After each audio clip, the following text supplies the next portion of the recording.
Marinate tayo guys ng lamb. Yan. Grill natin to. Takpan muna natin siya ng cling film para ma-absorb yung minarinate natin na asin, black pepper, chili flakes, at saka mix na herbs, dry herbs. Yan yung minarinate natin. Ito guys, yung herbs na nilagay natin dyan. Tsaka i-grill natin mamaya. Ayan. Lagay natin to sa fridge ng 1 oras. Ayan. So, ayan.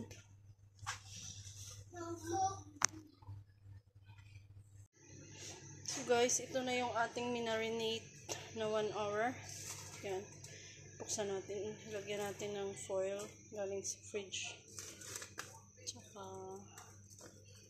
grill na natin ito.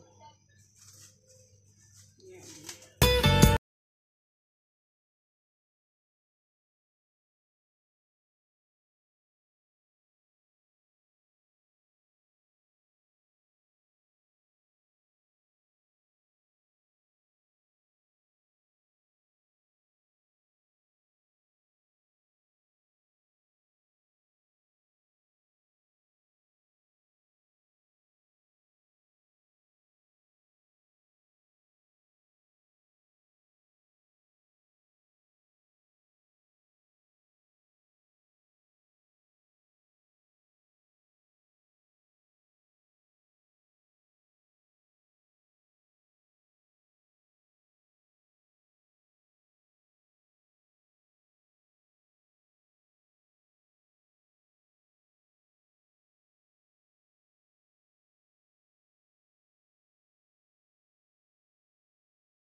Film. Ng aluminum foil. Ayan. Ito na yun guys. Narap na natin siya ng baking paper. Tapos i-roll siya ng aluminum foil. So, ito na guys. Ayan.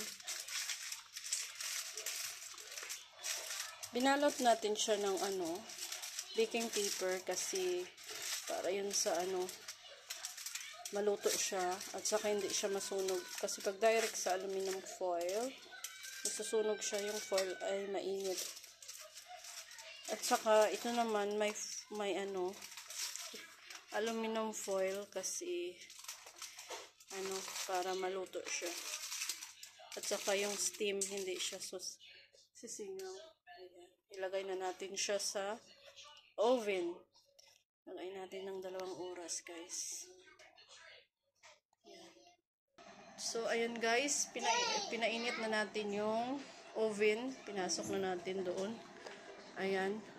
Pahinaan na lang natin yung apoy. Ayan. Pahinaan natin yung apoy.